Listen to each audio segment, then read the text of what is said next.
My name is David. I'm from TrendWatching. Our obsession is consumer trends, with where your customers are heading. And usually when I talk to an audience like you guys, it's to say, okay, here's 5 trends, here's 8 trends, or 10 trends, depending on how long they give me, okay? Here's 10 trends that I think are deeply relevant for you over the next year or two. Now, today, I want to go one better than that. In fact, I want to take us to a whole different place. Because today I want to look at the question, how can I become my own trend watcher? Okay, so I want to look at these things called consumer trends. I want to think about how they work, think about where they come from, but most important, I want to think about how can I empower you to spot your own trends, okay? Because if you can do that, then you can forget all about me, okay? You can go out into the world, start spotting trends of your own that will give you really powerful insight into where your customers are heading next. And then you can start to innovate, okay, create products, services, campaigns, whatever you do, that your customers are going to love, okay? Then you're a trend-driven innovator. That is my mission for you over the next 20 minutes. Wow, that's fast, 20 minutes. Okay, but before we dive into that, I just want to start with a quick exercise. So please put your hand up and keep it up if you use Uber. And of course, pretty much every hand goes up. We're at a technology conference. Okay, keep your hands up. Now, just think about this. You're on the street, you book an Uber, and the Uber tells you it's going to take 1 minute to arrive. Who would wait? Keep your hands up if you would wait. Okay, keep your hands up if you would wait 2 minutes. Keep your hands up if you would wait 5 minutes. Okay, keep your hands up if you would wait 10 minutes. Okay, that's pretty much over. 15 minutes. Okay, I've done it. Okay, I'm going to say 10. Now think about that. That is pretty interesting. You wouldn't wait, most of you, we found out, wouldn't wait 10 minutes for an Uber. If you just rewind a few years and you'd booked a taxi, you'd booked a mini cab, which is a word you don't hear a lot these days, and it had said 10 minutes to arrive, for most of you, right, that would have been too soon. You would not have been ready for that car. It just feels to me as though Uber has made you less patient. Uber has changed the way you operate in a subtle way when it comes to, just engaging with transport. And in fact, you guys are not alone, right? This is a very interesting graph that Uber put out recently. And what this shows essentially is that in the city that this data comes from, the longer Uber had been in the city, the less willing people are to wait for a ride, okay? As Uber stays in this city over time, people's willingness to wait for that ride diminishes. And in fact, Uber ran this test in multiple cities, and every city they operated the test in, the result is the same, okay? The longer Uber has been operating in a city, the less willing people are to wait for a ride. Okay, so it just feels to me as though Uber has subtly rewired what these people expect, the way they work when it comes to engaging with a brand over transport. Uber has changed the expectations of these people. Now, I would love you to just hold that thought, take that thought, squirrel it away, because that thought essentially gets to the heart of everything that I want to talk to you guys about for the remaining 15 minutes. So hold that thought, but back to me. Okay, so TrendWatching, founded in 2002, as I say, our obsession is consumer trends. We have offices all over the world. We publish a lot of free content. We work with a lot of premium clients. And we're just known for pumping out trend after trend after trend, okay? But recently, last year, we thought, okay, hold on, we want to do something different. Rather than just the next trend, the next trend, the next trend, which is great, okay, we now want to get to the heart of our methodology. We want to ask, what are consumer trends? What do they mean? Where do they come from? How can I spot them? How can I use them? Okay, we just want to rip our methodology apart and put it back together. You know, we've been doing this for years, but let's come to it now with beginner's mind. Let's really think about our methodology here at TrendWatching and what it means. The result of that was this book. Okay, this is a kind of it's called Trend-Driven Innovation. It's kind of end-to-end guide to using trends, all the way from what is a trend, how do I spot it, how do I use it, how do I build a trend-driven culture in my organization. Now, we don't have time for that today. So today, I just want to give you the core of the book, okay, the secret at the heart of the book. Like if my friend said to me, David, I have 15 minutes left to live. I'm so sorry I haven't read Trend-Driven Innovation yet. Please just take the last 15 minutes of my life to explain the central idea of this book to me. This is what I would say to my friend, okay, and it starts here. It starts with this slide. This slide is my metaphor just for the business arena today, okay? Being in the business arena today, being an innovator today can feel a bit like this, just standing in the face of this avalanche, this constant onslaught of new products, new services, new campaigns that are just flooding onto the market every day, every month, every year. It feels very overwhelming. Okay, it's very hard to orient yourself in that avalanche, let alone just kind of draw any meaning out of it, let alone think about what's a meaningful response for me, how can I innovate, where can I find my place in this avalanche, okay? Amid all of that, though, the business arena, in the end, being an innovator, in the end, boils down to one pretty simple question, and that question is, what will my customers want next? What are people going to want next? Now, it's an age-old question, so it's no surprise that there are some pretty big established ways of answering that question. One way of answering it is to say, okay, look, we'll ask customers. We'll ask them what they're going to want next. Now, as innovators, stretching back from Henry Ford to more recently Steve Jobs have observed, people don't always know what they want until you show it to them. Asking people what they're going to want next is limited, okay? And that is ever more true. In an environment of extremely rapid change, that's even more true than it used to be, okay? People don't always know what they're going to want. So you can say, okay, forget about asking them, we'll watch them. We'll use ethnographic methods. We'll get close to our customers. We'll watch them in the field. We'll, understand their behavior. We'll develop deep insights based on that. And we'll innovate accordingly. Now, that is great, but we all know, it's slow, it's expensive, it takes a lot of human resources to do that. Third answer comes along, and this is the answer that's perhaps most relevant to you guys, is, okay, we're in this different world now. We have big data. We have just this intense amount of customer data flying at us constantly. Let's use that data. Let's crunch data, develop insights on our customers that way, and innovate accordingly. Now, my experience of talking to clients is, yes, of course, you can extract very profound insights from data, but data tends to be better at validating or enhancing, refining what you're already doing, rather than developing, that breakthrough insight that really leads to something new. So we have a problem. How can I know what my customers want next? Now, ripping apart our methodology at TrendWatching and putting it back together, we realized with a new kind of clarity, okay, yes, we do have a powerful answer to this question, what will my customers want next? It's not about asking them or watching them. It's not about data. It's about looking at, analyzing the innovations that are flooding onto the market now. Okay? And that really is the central idea that I want to transmit to you all today. If you want actionable foresight about where your customers are heading, stop looking at your customers and start looking at innovations. Now, that seems counterintuitive. You're telling me I want to learn more about my customers, I should stop looking at them, and I should start watching innovations. How can that be true? It's true, it all starts with the new expectations that these innovations create, okay? And that's the idea that I want to look at today. It's a big idea, it's a powerful idea, so it's just going to pay for us to take a step back and look at what are consumer trends, where do they come from? So this is our definition of a consumer trend. You can all see it behind you. A new manifestation among people of a fundamental human need or want. That's our definition. That's what we think a trend is. And crucially, we think trends emerge as innovators address people's basic human needs or wants in new ways. Now, there's a lot going on in these statements, so I'm going to take a step back even further and just run you through that model in greater detail. So we have this model that says, it's a model of how consumer trends emerge, and it says, on the one hand, there's external change, okay? The world is changing around us all the time very rapidly. There might be technological change, attitudinal change, social change, very rapid change. Okay, we're used to that. We live with that.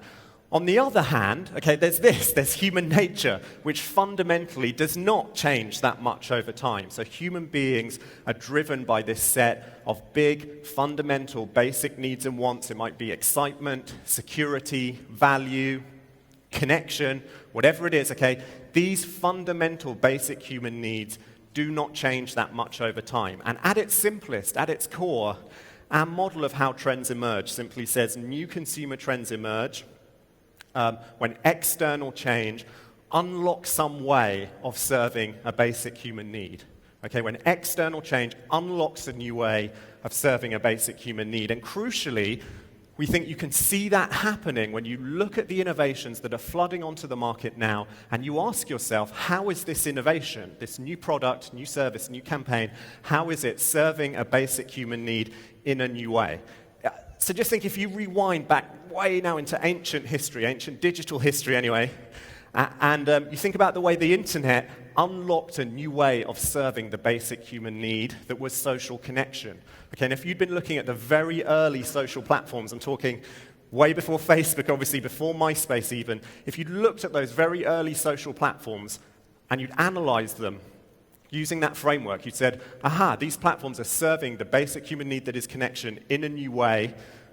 You may have been able to, by watching those platforms, by analyzing those platforms, spot the trend that became social media, okay, which of course now, for years and years now, has not been a trend, it's just daily life. But that is a great example of how watching innovations through this framework allows you to spot trends. And the crucial thing here is that innovations that serve a basic human need in a new way create trends because they create new customer expectations. Okay? Innovations that serve a basic human need in a new way rewire consumers. They change what customers expect. And once those expectations have been created, they spread. Okay? They spread across industries, they spread across geographical borders, across markets, they spread across demographics, and those expectations spreading, that's what a trend is, okay? That is a trend in action, okay? That's really important. And that's what watching trends is essentially all about. It's watching the emergence of new customer expectations and the way those customer expectations spread, and eventually they're going to spread all the way to your door. Just an example of expectation spreading, of what we call expectation transfer in action. Now think back to that exercise at the beginning where we saw the way Uber has rewired, has changed the expectations of customers around transport. In fact, most of you even admitted to me that it's changed the way you think, okay? It's changed what you expect of a brand when it comes to transport. In fact, Uber has created this amazing expectation among all of us of instant one-touch service, okay? Open that app, touch a button, a car is at your feet in 2 minutes, 5 minutes. If it's 10 minutes, it's too long, okay? It's there within minutes. Just look at how that new expectation has spread across markets, across industries, across demographics in the last handful of years. Just a few really quick examples. This is the Darty button. Darty is a consumer electronics retailer in France. This is a little smart button, a little object about that big. You can stick this on any piece of consumer electronics. One touch of this button sparks an instant call to Darty customer services, okay, or an instant call back from Darty customer services. So if your fridge breaks down, your washing machine breaks down, touch this button, customer services are going to call you and help you fix the problem, okay? So see how that's playing on the same expectation, instant one-touch service, okay? This time it's not about transport, it's about customer service and consumer electronics, but it's the same expectation at work. We all know these buttons, okay, the Amazon Dash buttons. Stick these little smart buttons around your home, your fridge, you know, your washing machine, your baby, okay? One touch, you're going to get washing powder, razors, nappies, okay, whatever it is you need. Again, playing on that same expectation of one-touch service, this time for online retail. This is Gojek, like the Uber of Ojek motorcycle taxis in Indonesia. You can see how last year they've just layered on this whole host of one-touch services within their app, okay, because they know that Uber has helped create this powerful expectation of one-touch service, and that's now a trend, that's now an expectation that they can innovate to serve. So, you know, get your house clean, get a massage, make yourself look beautiful, okay, all at the touch of a button. Even one touch for champagne, okay, at a bar called Bob Ricard in London, okay. Yes, of course, that's frivolous. Yes, it's fun, but it's playing, again, on that same expectation of one-touch service. That's pretty scary, okay? The way expectations spread is pretty scary, okay? Innovations that serve basic human needs in a new way create new customer expectations, and those expectations spread across the world like wildfire. That's pretty scary for you guys as innovators, and it should really lead you to ask the question, who am I really competing against? Okay, it's not necessarily the people either side of you in your market. It's not necessarily the people either side of you geographically. It is those innovations, those game-changing innovations that are creating the new customer expectations that you will soon face. Okay, creating the new customer expectations that are racing their way to your door.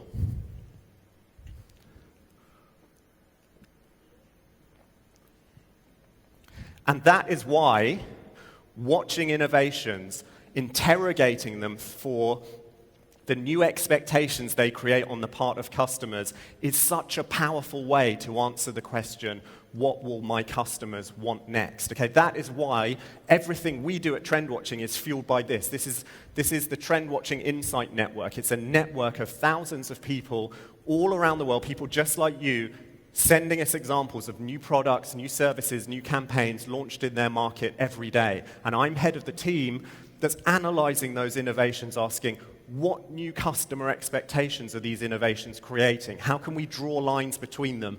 Spot the directions of travel when it comes to those new expectations. Okay, and spot the trends. That's what we're doing. That's what we're all about. And that means when we see an example like this, okay, that can, and others like it, it can lead us to a new trend. So this is the Swedish rail operator. Love this example. This is an app that will tell you about train delays up to an hour before they occur. And the reason it can do that is because it's fueled by a very powerful artificial intelligence that's crunching huge amounts of data in real time from the rail network, analyzing it and using it to predict train delays before they happen. Okay, now when we see an innovation like this, and we see others like it, it leads us to a trend like this. We call it beneficial intelligence. This is all about using artificial intelligence to deliver services to consumers that add real value, right, that they really want. Okay, consumers see innovations like that Swedish rail network one, they see others, it reconfigures their expectations, and they now expect every brand to be using artificial intelligence to deliver services, to add value, to do something meaningful for them. That's what we call beneficial intelligence. Or it means, when we see an innovation like this is REI, the big outdoor clothes retailer in the US. When we see this innovation where REI in October last year said, we are closing our doors on Black Friday. The orgy of consumerism that happens on Black Friday, some of the ugly scenes we see, they're just not what our brand is all about. So we're closing all 143 of our stores. We're paying for all of our people to have a day off, and we encourage them to go and spend it outside in nature because that is what our brand is all about. Okay, now when we see an example like that, and we see others like it, it leads us to a trend like this. This is insider trading. This is a trend that says consumers now expect brands to make positive changes to their internal culture, to do good things internally, do good things for their people or their own processes, and then tell the world about it, okay? Because consumers see innovations like that REI one, they see others like it, and they're now looking to every brand and saying, why aren't you making positive changes internally? Why aren't you doing that to prove to me that your values align with my values? Okay, so that's really important to me. Finally, when we see examples like this, love this one too, this is Ren Ren Jiang. This is a restaurant, a noodle restaurant in Beijing that's got rid of its waiting staff, got rid of its cashiers, got rid of its front of house. Your entire interaction when you go into this noodle bar with the restaurant is through the messaging app WeChat. Okay, so you put your order through WeChat, you're told it's ready on WeChat, you go and pick it up, you pay through WeChat. Okay, now when we see innovations like this and others like it, it leads us to a trend like this. This is informal info. This is about saying consumers now expect you to use their own language, to speak the digital language of the customer and speak it in the places they're speaking it. Okay, go to them. That's another really powerful trend. So 3 really quick trends as a part of this methodological tour. Okay, now, big question that some of you may have. What if some of these innovations fail? You're telling me to look at innovations, interrogate them for the new expectations they create, and generate actionable foresight on where my customers are heading through that. But what if some of the innovations I'm looking at fail? Are my findings still valid? Am I supposed to interrogate innovations for expectations that then when the innovations fail, doesn't that mean the expectations themselves are invalid? Well, no, it doesn't, okay? It's a very good question, but the answer is simple. The answer is it's about customer expectations, it's not about success or failure. And that's really, really important. I just want to run you through a very quick example or story of why that's true. So this is the black phone. This is a phone that's all about end-to-end encryption. So on this phone, your data, your text, your messages, your pictures, everything is secure. This is the fair phone. This is a phone that's all about ethics and sustainability. So it's made with conflict-free minerals. Workers are paid a fair wage. Everything about this phone is ethical. And this is Project Ara. This is Google's project to build the world's first modular smartphone. Okay, now, am I saying that those three phones are going to knock Apple and Samsung off their perch, next year? Are these phones going to be the number one phones, the phones in everyone's pocket next year? No, I am not, okay? But what I am saying is that the expectations that those phones create are going to be in everyone's head next year. And think about it, okay? Consumers don't have to buy those phones. They just have to see them. And in today's connected world, they will see them, okay? They just have to see them to have their expectations subtly reconfigured. You're maybe already asking, how come my phone isn't totally sustainable? How come when I drop my phone and the screen breaks, I can't just slot in a new screen? I have to buy a new phone. That sucks, okay? So just by seeing it, your expectations have been reconfigured. And by the way, Apple and Samsung know these expectations are coming down the pipeline. Okay, what did we see at the end of last year? We saw Apple massively beefing up its encryption and its data protection in its new iOS, okay? We saw in the middle of last year, Apple looking very powerfully at ethics and sustainability and changing a lot of its supply chain to make it more ethical. And we've also just seen Samsung getting a patent for a modular smartphone camera. So they are innovating to meet the expectations that these phones are creating, okay? They know these expectations are coming down the pipeline, and the expectation onslaught never stops. Right? This is the world's first waterproof smartphone. You can wash this phone with soap and water for you germ-phobes out there. Okay, this is the world's first smartphone with a 360 camera. Okay, if that's your thing, if you want to take amazing 360 pictures, the expectation onslaught never stops. There we have it. I'm wrapping up now. That's it in a nutshell. Okay. These innovations create new customer expectations. The expectations spread. Now, we started off with this slide of just the innovation onslaught, the mass wave of new products, new services, and campaigns into the market, and how overwhelming that is. If you look at those innovations through the lens of new customer expectations, if you interrogate them for the new customer expectations they create, that onslaught, rather than being overwhelming, becomes deeply empowering, okay? Because then the more innovations you see, the more empowered you are to spot your own trends. And pretty soon, that becomes a habit, okay? It becomes a new way of seeing the world. Okay? If you just look at every innovation you see through this lens of new customer expectations, and there's no time like the present. You're about to see some amazing innovations at this conference. You're going to talk innovation for the next 2 days.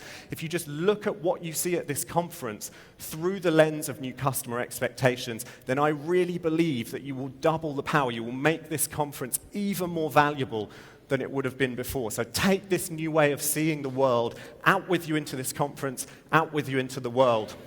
Then, of course, you have to apply trends, okay? It's no good just spotting trends and knowing them. You have to do something with them. Trends are about innovation, about doing, okay? So yes, spotting trends is great, then you have to use them, you have to apply them, you have to build a trend-driven culture in your organization. That's all in the book too, okay? And if you can do that, then you can innovate, serve your customers stuff they're really going to love, new products, new services, new campaigns that meet these new expectations, and become the next trend yourself, okay? Then you really are a trend-driven innovator. But that is enough from me for now. It's been such fun. Thank you so much for listening to me. Thank you.